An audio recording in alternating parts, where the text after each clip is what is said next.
सारे संस्थान बंद करने का सवाल उठा था और जवाब ये आया कि 1865 संस्थान बंद किए, ज़्यादातर आपके विभाग के हैं, लेकिन आपने विपक्ष पर उल्टे पलटवार किया। जी, आज माननीय हमारे जयराम ठाकुर जी जो हमारे विपक्ष के नेता हैं, उन्होंने विधानसभा में बातें रखी थी और मैं समझता हूँ ये सारी बातें आधारहीन थी, राजनीति से प्रेरित थी। जैसे मैंने विधानसभा के पटल में भी बात रखी कि पूरे हमारे शिक्षा विभाग में जो प्राइमरी हमारे मिडिल स्कूल्स इस अवधि के दौरान जो आपके मर्ज हुए या फिर आपके डिनोटिफाई हुए, इसकी संख्या लगभग 1100 के आसपास थी और अधिकतर एक तरह से आप मानिए कि लगभग कोई 650-700 स्कूल वो थे जो विदाउट आपकी जीरो एनरोलमेंट वाले स्कूल थे, जहां पर एक भी स्टूडेंट नहीं था। तो ये क्या ठीक था कि हम उन स्कूलों को चलाते जहां पर आपके एक भी बच्चा नहीं था?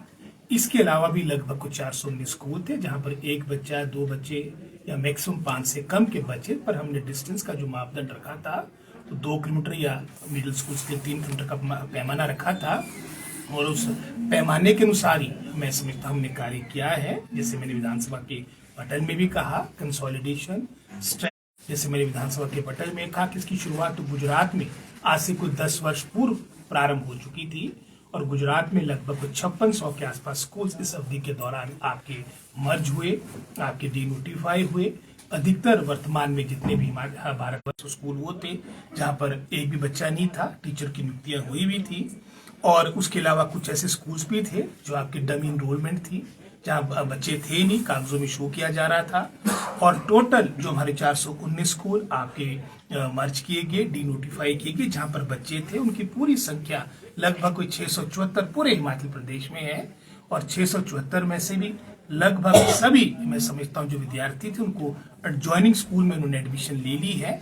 मात्र कोई 67 के आसपास स्टूडेंट्स, विशेषकर हमारे जिला शिमला से संबंधित बात करना चाहूंगा, जो अभी ट्रेस नहीं हो रहे हैं क्योंकि हमारे जिला में बहुत सी हमारी माइग्रेंट लेबर भी रहती है।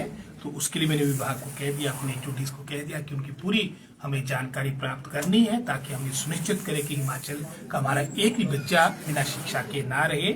इसी तरह से जयराम जी ने बिना तथ्यों के एक आरोप ये लगा लिया कि आपकी सरकार के कार्यकाल के दौरान, उन्होंने तो 22वां बता दिया था, हालांकि वो 21वां स्थान है, 21वें स्थान पे हिमाचल की शिक्षा पहुंच गई। तो कहीं ना कहीं जयराम जी जो बड़े वरिष्ठ नेता है, इतने समय के विधायक है, पिछले 5-6 दफा विधायक बन चुके हैं, मुख्यमंत्री रहे, तथ्यों की तो जानकारी वो मैं समझता हूँ उनको पता करनी चाहिए। और जो ये नेशनल असेसमेंट सर्वे कांग्रेस सरकार के कार्यकाल का दौरान का नहीं है, ये भाजपा सरकार के कार्यकाल का वर्ष 2021 का नेस का सर्वे है, जो इनके कार्यकाल के दौरान जिसकी सर्वे आया था, जिसके अनुसार हिमाचल प्रदेश जो एक समय में टॉप 3 स्टेट्स में हुआ करता था, 21वें स्थान पे पहुंच चुका है। तो ये बात सब इन पर उठती है। एक बात उन्होंने और कही थी कि सरकार ने पाप किया है, अपराध किया है संस्थान बंद कर। उनका पाप हम समझ सकते हैं कि किस तरह से मैं समझता हूँ 2022 में बड़े बड़े दावे उन्होंने कांग्रेस पार्टी को, मैं समझता हूँ यहाँ पर सत्ता भारतीय जनता पार्टी को मिले, उसके लिए बड़े नारे लगाए थे, डबल इंजन की बातें हुई, मिशन रिपीट की बातें हुई और वहां पर आप जानते हैं कि किस तरह से इनकी सारी बातें धराशायी हुई है। उसके उपरांत मिशन लोटस में भी किस तरह से हमारे विधायकों को खरीद फरोख्त के माध्यम से अपने साथ जोड़ा गया। तो कहीं ना कहीं स्पष्ट रूप में विद इन पार्टी भी जो मैं समझता हूँ वर्तमान में उनकी स्थिति बन चुकी है, बौखलाहट देखने को मिल रही। और मैंने विधानसभा के पटल में भी कहा कि अगर इतना शिक्षा से संबंधित बातें थी तो आपके समय में उसमें बेहतर कार्य होना चाहिए था। पूरे 5 वर्ष की अवधि हर सरकार को मिलती है, आपने 5 वर्ष की अवधि में एक भी, मात्र 3-4 जो महीने रह गए थे चुनाव से पहले, आपने एक भी कॉलेज नहीं खोला। उसके बाद क्या इस तरह का ज्ञान आपको आ गया कि चुनाव से पहले मैंने 2 दर्जन 24 कॉलेज खोल दिए। सारा कुछ खोलने के बावजूद भी, 900 संस्थान खोलने के बावजूद भी भाजपा हारी है, उन्हें शिकस्त मिली है। उन्हें मैंडेट को मैं समझता हूँ रिस्पेक्ट करना चाहिए। 5 वर्ष की अवधि उनको विपक्ष में बैठने के लिए देगी। हाँ, जहां हम गलती करते हैं अवश्य अपनी बात रखे, लेकिन बिना तथ्यों के, बिना मैं समझता हूँ आधार के, जिस तरह की उन्होंने आज बयानबाजी की है, हम इतने वरिष्ठ मैं समझता हूँ राजनेता से आशा नहीं रखते और हम आशा रखें कि भविष्य में जो भी वो स्टेटमेंट देंगे वो मैं समझता हूँ फैक्ट्स एंड फिगर्स पर आधारित होगी। और जैसे मैंने कहा, गुणात्मक शिक्षा के प्रति हमारी सरकार वचनबद्ध है और आने वाले समय में भी जो भी मैं समझता हूँ अपने विभाग को स्ट्रेंथन, कंसोलिडेट करने के लिए कार्य करना होगा, उसमें हम डगमगाएंगे। सर, ये गेस्ट टीचर पॉलिसी को लेकर के बीते कल जो है विपक्ष ने प्रोटेस्ट किया है और बेरोजगार युवा भी आए थे, विरोध कर रहे हैं। वो कह रहे हैं कि रेगुलर भर्तियां होनी चाहिए, इस तरीके से भर्ती नहीं होनी चाहिए। इस पर आपकी प्रतिक्रिया? आप जानते हैं कि भाजपा के पूरे 5 वर्ष की अवधि में 20,000 रेगुलर अपॉइंटमेंट्स हुई है, यानी एक वर्ष में 4 या 5,000 के आसपास अपॉइंटमेंट हुई। और हमारे विभाग में गत 2 वर्षों में आपकी जो नियमित भर्ती शिक्षा विभाग में हुई है, एक विभाग में, वो लगभग 5,000 के आसपास है।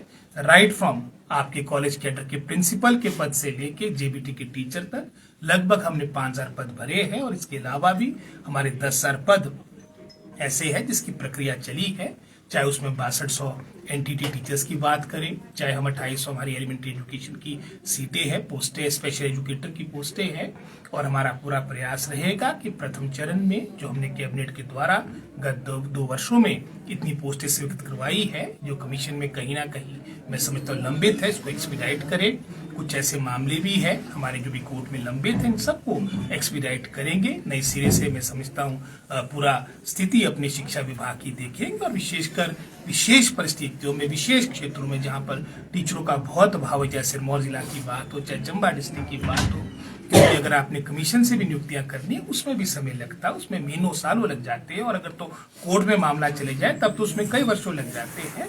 तो विशेषकर हमारे फार फ्लंग एरियाज, हमारे एस्पिरेशनल डिस्ट्रिक्ट्स, हमारे कबायली क्षेत्र शिक्षा के क्षेत्र में पीछे ना रहे, तो उस सोच के साथ मैं समझता हूँ प्रारंभिक चर्चा हमारी हुई है।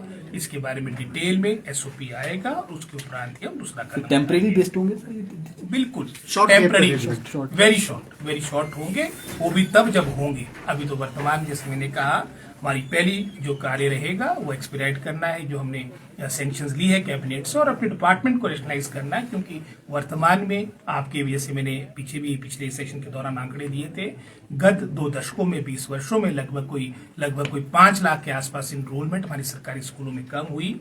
कई ऐसे स्कूल है जिसका उदाहरण माननीय मुख्यमंत्री जी ने भी विधानसभा के अंदर हंसा स्कूल का दिया, जहां पर 3 बच्चे हैं, 8 टीचर है। तो उसको हम कैसे जस्टिफाई करेंगे? अगर आज हम मंत्री है, विधायक है या कस्टोडियन है पूरे हिमाचल प्रदेश की जनता जनार्दन के, तो हमारा एक, मैं समझता हूँ, नैतिक कर्तव्य बनता है कि जो पब्लिक एक्सचेकर का पैसा है उसका सदुपयोग हो। पहले ही आपको फाइनेंशियल क्रंच है, इसको प्रॉपर्ली जो वर्तमान में मैं समझता हूँ हमारा स्टाफ है उसको रैशनलाइज करने की प्रक्रिया मैंने हायर एजुकेशन, एलिमेंट्री एजुकेशन के सभी हमारे डिपार्टमेंट को, अपने एचओडीज को कह दिया है। पूरा प्रारूप तैयार होगा।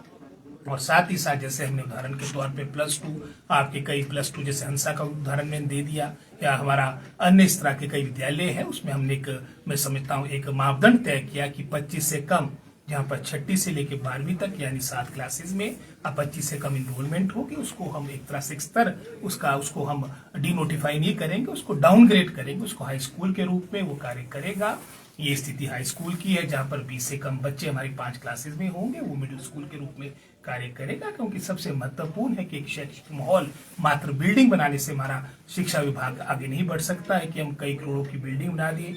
कई ऐसे कॉलेजेस की बिल्डिंग है जहाँ 25-25 करोड़ की आपका इंफ्रास्ट्रक्चर तैयार हो चुका है, बच्चे मात्र 100 है, आपके कहीं 50 बच्चे हैं, कहीं ऐसे भी है जहाँ 36 बच्चे हैं, 16 बच्चे हैं। तो हमारे को नए सिरे से पूरे डिपार्टमेंट को, शिक्षा विभाग को आने वाले समय को देखते हुए नए तरीके से इसको मैं समझता हूँ रोड मैप तैयार करना होगा।